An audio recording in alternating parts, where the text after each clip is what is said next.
Breast cancer का treatment कैसे होता है, आपके लिए कौन सा सही है वो बताएंगे, और साथ ही 2 चीज़ें बताएंगे जो कोई नहीं बताता, टाइम कितना लगेगा और खर्चा कितना आएगा। बट पहले चलिए समझते हैं कि डिसीजन कैसे होता है। तो बायोप्सी और आईएचसी, ये 2 रिपोर्ट्स हमको सबसे पहले मिलती हैं। इसमें अपने को पता चलता है बायोप्सी से कि कैंसर है, आईएचसी से पता चलता है किस टाइप का कैंसर है और कौन सी दवा उसके ऊपर काम करेगी। तो ईआर या पीआर अगर पॉजिटिव है तो वो हार्मोन सेंसिटिव ब्रेस्ट कैंसर है। उस केस में हार्मोन थेरेपी हमको फ़ायदा देती है। HER2 अगर पॉजिटिव आता है तो मतलब वो HER2 सेंसिटिव ब्रेस्ट कैंसर है, उसमें एंटी HER2 थेरेपी हमको फ़ायदा देती है। थोड़ा सा इसके बारे में आगे और बताएंगे। बट तीसरी चीज़, ये दोनों अगर नेगेटिव हैं तो उसको ट्रिपल नेगेटिव ब्रेस्ट कैंसर बोलते हैं। फिर आईएचसी में एक और नंबर होता है KI67। ये कैंसर का स्पीडोमीटर है। ये इसका परसेंट जितना हाई होगा उतना तेजी से कैंसर फैलने की संभावना है। हर किसी में एक जैसा नहीं होता सेम नंबर होने के बावजूद, लेकिन उसका रिस्क बढ़ता जाता है तेजी से फैलने का। लेकिन अगर वो नंबर कम भी है तो होली दिवाली मना के फिर देखेंगे, नहीं सोचना है, क्योंकि होली दिवाली अगले साल भी आएगी, अपन अगले साल मनाएंगे होली दिवाली। फिर आता है ग्रेड। ग्रेड और स्टेज में बहुत लोग कंफ्यूज होते हैं। ग्रेड का मतलब होता है कि एक ये नॉर्मल सेल है और एक ऐसा सेल कैंसर सेल है जो पता ही नहीं कि वो कौन से ऑर्गन से आया। तो ज़्यादातर इस रेंज के बीच में कहीं पे कैंसर सेल्स होते हैं। तो आपका नॉर्मल सेल की तरफ है तो वो लो ग्रेड है, एकदम कैंसर सेल जैसा है तो हाई ग्रेड अनडिफरेंशिएटेड है। इससे भी ट्यूमर की अग्रेसिवनेस के बारे में थोड़ा आइडिया मिलता है, लेकिन ये भी एब्सोल्यूट नंबर नहीं है, इससे बहुत ज़्यादा ट्रीटमेंट चेंज नहीं होता है। दूसरा स्टेज। तो स्टेज के लिए अपने को कुछ तरह के स्कैन्स करके देखना पड़ता है और क्लिनिकल एग्जामिनेशन से भी पता चलता है। तो स्टेज 1 मतलब छोटी सी गांठ है, बगल की गांठों तक फैली नहीं है और एकदम शुरुआती बीमारी है। स्टेज 2 मतलब ब्रेस्ट के अंदर बीमारी थोड़ी बड़ी हो गई है या अंडर आर्म्स में थोड़ी सी बीमारी पहुंच गई है। स्टेज 3 मतलब या तो ब्रेस्ट में या तो अंडर आर्म्स में बहुत बड़ी बीमारी हो गई है, बहुत मल्टीपल तरह के नोड्यूल्स हैं या स्किन इन्वॉल्व हो गया है या इस तरह की कोई चीज। स्टेज 4 मतलब वो ब्रेस्ट और अंडर आर्म्स के बाहर के किसी टिश्यू में फैल गया है, जैसे लिवर में, लंग्स में, बोन्स में। इन सब स्टेज में क्योर का कितना चांस है उसके बारे में भी आएंगे। बट पहले स्टेज पता कैसे चलता है। तो अर्ली स्टेज में तो अल्ट्रासाउंड या मेमोग्राफी और क्लिनिकल एग्जामिनेशन डॉक्टर का, उससे अपने को समझ में आ जाता है अगर उसमें कहीं शक है कि नहीं कहीं और पे हो सकता है, या क्लियरली हमको दिख रहा है कि ये स्टेज 3 या स्टेज 4 होने का बहुत ज़्यादा चांस है, तो हम जनरली पेट स्कैन करते हैं। पेट स्कैन में पूरी बॉडी का एक साथ स्कैन हो जाता है और शरीर में कहीं पे भी कोई गांठ अगर फैली हुई है तो ज़्यादातर वो पता चल जाती है, ब्रेन के अलावा। तो ट्रीटमेंट पे आते हैं।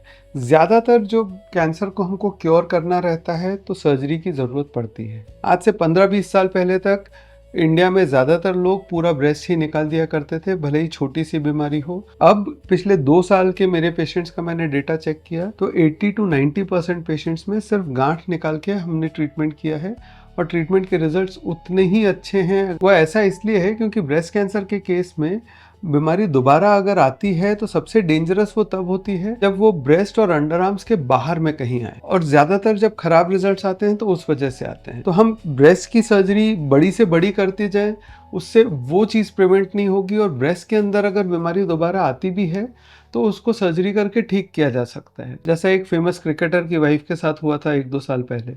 उन्होंने बहुत बोल दिया था कि डॉक्टरों ने जवाब दे दिया, बट उनकी उस प्रेस कॉन्फ्रेंस के कुछ ही दिन पहले उनकी सर्जरी हुई थी जिसमें वो बीमारी उनकी निकाल दी गई। अगर गांठ निकालते टाइम ब्रेस्ट का एक सिग्निफिकेंट पार्ट हमको साथ में निकालना पड़ता है तो सिर्फ गांठ निकालने से काम नहीं चलता, हमको या तो ऑन्कोप्लास्टी या तो फ्लैप करना पड़ता है। ऑन्कोप्लास्टी मतलब ब्रेस्ट के अंदर का ही टिश्यू लेके उसको रीअरेंज करके ब्रेस्ट को दोबारा बना दिया जाए, और फ्लैप मतलब शरीर के किसी और भाग से, या तो आसपास से या तो दूर से, पेट से, कहीं से टिश्यू लेके और ब्रेस्ट को कॉस्मेटिकली एक्सेप्टेबल एक शेप दिया जाए। बहुत सी जगहों पे जहाँ पे ये फैसिलिटी और एक्सपर्टीज डॉक्टर्स की नहीं होती है वहाँ पे इन केसेस में ब्रेस्ट पूरा निकाल दिया जाता है। इसीलिए हमारे पास सिर्फ छत्तीसगढ़ नहीं, पूरे इंडिया के अलग अलग स्टेट से लोग ऑन्कोप्लास्टिक सर्जरी कराने आते हैं। तो इसलिए अगर आपको पूरा मेस्टेक्टमी का ऑप्शन दिया गया है तो एक बार पता करिए कि ये ब्रेस्ट बचाने का चांस है कि नहीं, क्योंकि ब्रेस्ट बचा के भी लॉन्ग टर्म सर्वाइवल सेम रहता है। और अगर हमने ब्रेस्ट कंजर्वेशन किया है तो रेडिएशन ज़्यादातर केस में कंपलसरी हो जाता है, उसके बारे में अपन थोड़ी देर में बात करेंगे। अब हम उन ट्रीटमेंट्स पे आ रहे हैं जो पूरी बॉडी पे एक साथ काम करते हैं। उसमें सबसे पहला जो ज़्यादातर लोगों को पता है वो है कीमोथेरेपी, मतलब ऐसी मेडिसिन दी जाएं जो कैंसर सेल्स को ज़्यादा अफेक्ट करें और बाकी की बॉडी को कम से कम अफेक्ट करें। ज़्यादातर पहले ये होता था कि हम सर्जरी कर देते थे, उसके बाद कीमोथेरेपी देते थे कि कुछ जो आँख से न दिखने वाली बीमारी बॉडी में कहीं बची है तो वो ख़त्म हो जाए। लेकिन अब ज़्यादा से ज़्यादा केसेस में उल्टा हो रहा है। कीमोथेरेपी पहले देते हैं, उसके 2-3 फ़ायदे हैं। एक तो ये जो मैंने बोला, ब्रेस्ट कंजर्वेशन की अभी बात कर रहा था, तो ब्रेस्ट कंजर्वेशन सबसे ज़्यादा तब काम करता है जब ब्रेस्ट के कंपैरिजन में गांठ छोटी हो। तो अगर गांठ बहुत बड़ी है, स्किन इन्वॉल्व है, अभी ऑपरेशन करेंगे तो भी अच्छा कॉस्मेटिक रिजल्ट देना पॉसिबल नहीं है, तो उस केस में गांठ को छोटा करने के लिए हम पहले कीमोथेरेपी देके और फिर ऑपरेशन थोड़ा छोटा हो जाता है, रिजल्ट्स थोड़े बेटर आते हैं। दूसरा, अगर हमने सर्जरी कर दी है, आंख से देखने वाली पूरी बीमारी शरीर से निकाल दी है, तो वो कीमोथेरेपी काम कर रही है कि नहीं कर रही है वो पता करना बड़ा मुश्किल है। तो जब गांठ है उसी टाइम पे हम कीमोथेरेपी देते हैं तो कीमोथेरेपी का इफेक्ट कितना हो रहा है वो हमको समझ में आता है। उससे आगे के लाइफ कैसी रहेगी उसके बारे में भी हम पेशेंट से थोड़ा ज़्यादा कॉन्फिडेंटली बात कर पाते हैं। और अगर वो कीमोथेरेपी काम नहीं कर रही है तो ऑपरेशन के बाद अपन दूसरी कीमोथेरेपी ड्रग्स यूज़ कर सकते हैं। दूसरा जो पूरे बॉडी में काम करने वाला थेरेपी है वो है टारगेटेड थेरेपी, जो हमने HER2 पॉजिटिव नेगेटिव की बात की थी। तो HER2 पॉजिटिव पेशेंट्स जो होते हैं ना, उनके जो कैंसर सेल्स हैं वो एक तरह के रिसेप्टर पे बहुत ज़्यादा डिपेंडेंट रहते हैं। तो वो रिसेप्टर को अगर हम ब्लॉक कर दें तो वो सेल्स का ग्रोथ रुक जाता है, श्रिंक हो जाते हैं। तो एंटी HER2 थेरेपी देने से हम उन सेल्स को टारगेट करने का एक और तरीका निकाल लेते हैं। फिर तीसरा है हार्मोन थेरेपी। तो ये वो वाले सेल्स होते हैं जो ER-PR पॉजिटिव होते हैं। ये सेल्स जो हैं हार्मोन्स के ऊपर काफ़ी हद तक डिपेंडेंट होते हैं अपनी ग्रोथ के लिए। तो या तो हम बॉडी का हार्मोन लेवल कम कर देते हैं या वो सेल्स जो हैं उनको हार्मोन से इनसेंसिटिव करने के लिए कुछ मेडिसिन दे देते हैं। तो उससे हमारे जो ट्रीटमेंट के रिजल्ट्स हैं बहुत इंप्रूव हो जाते हैं। ये सब कितने टाइम चलता है, कितना खर्चा होता है, उस पर आएंगे, लेकिन पहले ये समझ लें कि ये सब करके फ़ायदा कितना है। तो क्योर रेट्स स्टेज 1 में करीब करीब 90% लोगों का ट्यूमर जड़ से ख़त्म हो जाता है। स्टेज 2 में 80% के आसपास पूरा खत्म हो जाता है। स्टेज 3 में ये ड्रॉप होके 50% पे आ जाता है। तो स्किन इन्वॉल्वमेंट हो गया है या बहुत बड़ी गांठ हो गई है तो उसके कुछ सेल्स निकल के ब्लड में घूम के बॉडी में कहीं और पहुंच जाए, उसका चांस बहुत बढ़ जाता है। लेकिन 50% तो लोकली एडवांस स्टेज 3 में भी पूरी तरह से ठीक हो जाते हैं। स्टेज 4 में ना हमारे ट्रीटमेंट के एम्स थोड़े से बदल जाते हैं। ज़्यादातर स्टेज 4 में क्योर करना पॉसिबल नहीं रहता है। अब आप बोलोगे क्योर नहीं करना है तो ट्रीटमेंट क्यों कर रहे हैं? देखिए, लाइफ जो है ना वो एक इनक्योरेबल डिजीज़ है। हम सबको, आपको, मुझे, सबको एक दिन जाना है। हम में से कोई भी अमर नहीं है। जब हम जा रहे हैं हमारी बॉडी में कैंसर सेल हैं कि नहीं है वो इतना इम्पोर्टेंट नहीं है। हम कितना जी रहे हैं और हमारी क्वालिटी ऑफ लाइफ कैसी रह रही है वो इम्पोर्टेंट है। तो स्टेज 4 की थेरेपी की यही 2 एम्स होते हैं। हमारे बहुत सारे पेशेंट्स हैं जो 10-10, 15-15 साल पहले डायग्नोस हुए थे स्टेज 4 ब्रेस्ट कैंसर्स, और वो अभी तक ठीक हैं, अपने नॉर्मल लाइफ में हैं। बहुत सारे उनके आसपास वाले लोगों को पता भी नहीं अभी भी उनके बॉडी में कैंसर बचा हुआ है। तो मैं ये मानता हूँ कि अगर कोई लेडी आ रही है, उसके बच्चे की शादी भी अभी नहीं हुई है, लेकिन वो शादी हो गई, वो अपने पोते पोती को देख के, उनको स्कूल जाता देख के, थोड़ा बड़ा होता देख के अगर जा रही हैं तो वो एक बहुत मीनिंगफुल एडिशन ऑफ लाइफ हम उनकी लाइफ में कर रहे हैं। लेकिन क्वालिटी ऑफ लाइफ भी उतना ही इम्पोर्टेंट है। देखिए, तरीके बहुत सारे हैं। मेडिसिन के कॉम्बिनेशंस यूज़ करके हम पेन को काफ़ी हद तक कम कर सकते हैं। पेन में रहना मेरे लिए, मेरे पेशेंट का बिल्कुल भी एक्सेप्टेबल नहीं है। अब नंबर्स पे आते हैं, कितना टाइम लगेगा और कितना खर्चा होगा। बहुत कॉमनली मेरे से ये सवाल पूछा जाता है कि ये कब तक ठीक हो जाएंगी। तो मैं सर्जन हूँ, मैं तो ये बोलता हूँ कि सर्जरी के दिन ही शाम को आप खाना पीना चालू कर दोगे, अगले दिन उठ के खड़े हो जाओगे, 3-4 दिन में घर चले जाओगे। नहीं, लेकिन पूरे ठीक कब हो जाएंगी? तो आई थिंक उसके 2-3 मतलब होते हैं कि अपने नॉर्मल लाइफ में कब आ जाएंगी, ट्रीटमेंट कितने टाइम चलेगा। तो सर्जरी बहुत ज़्यादा टाइम नहीं लेती है ज़्यादातर। उसके हीलिंग होने के बाद 3-4 हफ्ते में अपन आगे का ट्रीटमेंट चालू कर देते हैं। सबसे ज़्यादा जो क्वालिटी ऑफ लाइफ को डिसरप्ट करता है ट्रीटमेंट, वो जनरली कीमोथेरेपी होता है, जो 4 से 6 महीने चलता है। 8 से 12 साइकिल्स लगती हैं अलग अलग तरह के ट्रीटमेंट के प्रोटोकॉल्स में। और उस टाइम पे ज़्यादातर जो चीज़ें हम कैंसर पेशेंट से एसोसिएट करते हैं, बाल झड़ना, कमज़ोरी आना, खाने का मन नहीं लगना और ब्लड के काउंट्स कम होके और इन्फेक्शन होना, ये ज़्यादातर चीज़ें वो कीमोथेरेपी के टाइम पे ही होती हैं। वो उतना टाइम हमको निकालना रहता है और फिर उसके बाद धीरे धीरे सब नॉर्मल हो जाता है, बाल भी आ जाते हैं। जो टारगेटेड थेरेपी है वो जनरली 3 हफ्ते में एक बार एक इंजेक्शन लगता है और वो 17 इंजेक्शन लगते हैं, तो करीब 1 साल तक चलता है। इस ड्यूरेशन को भी कम करने की कोशिश की जा रही है, बहुत सारा रिसर्च इस पे चल रहा है। हो सकता है अगले कुछ सालों में इसका ड्यूरेशन और कम हो जाए। हार्मोन थेरेपी जनरली कई सालों तक चलती है, लेकिन वो पेशेंट के आसपास वालों को भी कई बार पता नहीं चलता कि इनका थेरेपी चल रही है, बस एक टैबलेट लेना रहता है, उससे हो जाता है। तो अगर मेनोपॉज नहीं हुआ है और हार्मोन सेंसिटिव ट्यूमर है तो कभी कभी ओवरीज को सप्रेस करने के लिए कुछ इंजेक्शंस लगाने पड़ते हैं, कभी कभी उसकी भी ज़रूरत नहीं होती। और रेडिएशन जनरली 15 ही दिन का होता है, लेकिन आजकल कुछ प्रोटोकॉल्स आ रहे हैं कि हम शायद 5 दिन में भी उसको ख़त्म करते हैं। ज़्यादातर जब हस्बैंड्स मेरे से पूछते हैं ना कि ये नॉर्मल कब होंगी, तो मुझे लगता है वो ये पूछ रहे हैं कि यार मेरा खाना वाना कब बना पाएंगी। तो वो डिजीज़ के ऊपर भी और पेशेंट के ऊपर भी डिपेंडेंट है।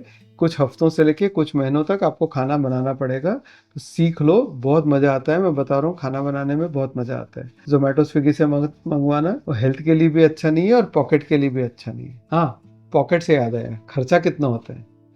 तो देखिए, ये जो है ये बहुत वेरी करने वाला है।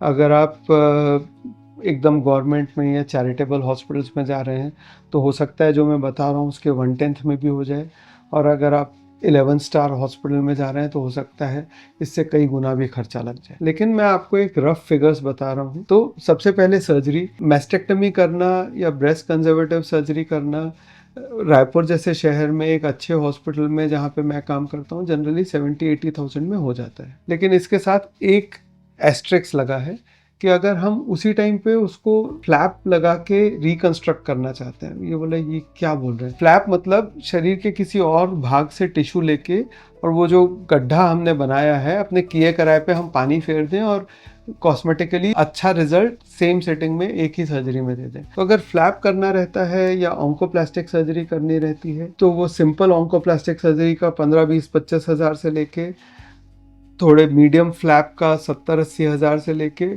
और बहुत कॉम्प्लेक्स जो फ्लैप्स हैं जो शरीर के दूर के किसी भाग से ला रहे हैं उसमें 2-2.5 लाख रुपए तक का भी खर्चा हो सकता है। वो कितना बड़ा डिफेक्ट है, आप किस तरह की सर्जरी प्रेफर करते हैं, आप किस तरह का कॉस्मेटिक रिजल्ट एक्सपेक्ट करते हैं, उस पर डिपेंड करता है। अगर इम्प्लांट्स लगाने हैं तो शायद इससे भी ज़्यादा खर्चा भी हो सकता है। कीमोथेरेपी का जनरली पर साइकिल कॉस्ट, जो मेडिसिन आती हैं वो 15 से 25 हज़ार के बीच में मेडिसिन का कॉस्ट पड़ता है, तो टोटल कॉस्ट 25 से 40-45 हज़ार के आसपास पड़ता है। रेडिएशन का डिपेंडिंग ऑन इंस्टीट्यूट और कौन सा टेक्निक यूज़ कर रहे हैं वो करीब 50 हज़ार से लेके 1 लाख के आसपास रेडिएशन का कॉस्ट पड़ता है।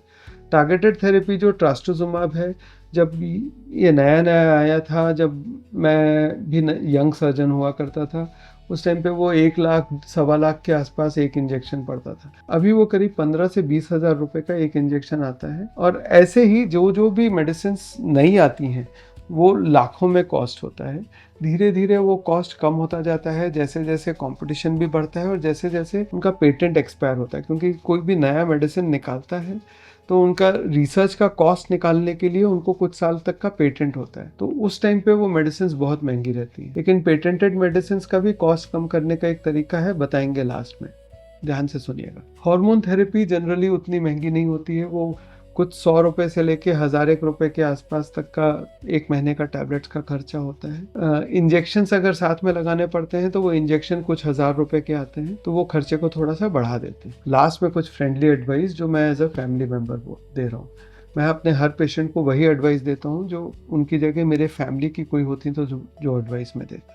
देखिए, आपको कई बार डॉक्टर्स ऐसे ऑप्शंस देंगे कि ये 20,000 का है, ये नया है, ये 2 लाख का है, तो हमको लगेगा यार 2 लाख का है उसमें 10 गुना ज़्यादा बेनिफिट मिलेगा।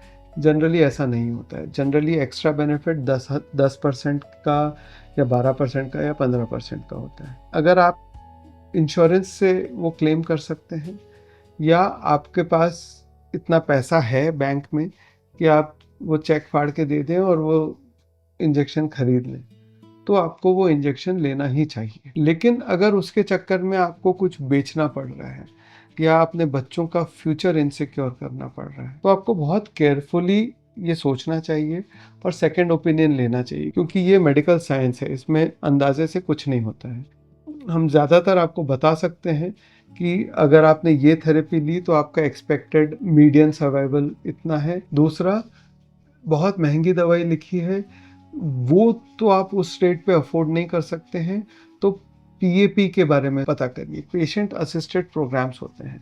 तो ये जो पेटेंटेड मेडिसिन होती हैं, ज़्यादातर इनके जो मैन्युफैक्चरर्स होते हैं, जो फार्मा कंपनीज होती हैं, इनकी कुछ ना कुछ स्कीम रहती है कि आप अगर 5 इंजेक्शन ले लोगे तो 5 आपको फ्री में मिल जाएंगे, या आप इतने इंजेक्शन ले लोगे तो आपको उसके बाद ज़िंदगी भर जितने भी लगेंगे वो हम फ्री में दे देंगे। अगर आपको आपके हॉस्पिटल में नहीं पता चल रहा है तो किसी और हॉस्पिटल में जाके पूछिए, लेकिन उसके बिना इंजेक्शन मत लगवाइए। और लास्टली, इस ट्रीटमेंट का एक बहुत बड़ा साइड इफ़ेक्ट है कि हम जैसे लोगों की शक्ल आपको बहुत टाइम तक देखनी पड़ेगी, तो उसके लिए तैयार रहिए। लेकिन फिर से बता रहा हूँ, स्टेज 1, 2, 3 मिला के ज़्यादातर पेशेंट्स का जड़ से ट्यूमर ख़त्म हो जाता है, जड़ से बीमारी ख़त्म हो जाती है। इलाज छोड़िए नहीं, नहीं अफोर्ड कर सकते हैं, गवर्नमेंट में जाइए, लेकिन इलाज ज़रूर करवाइए।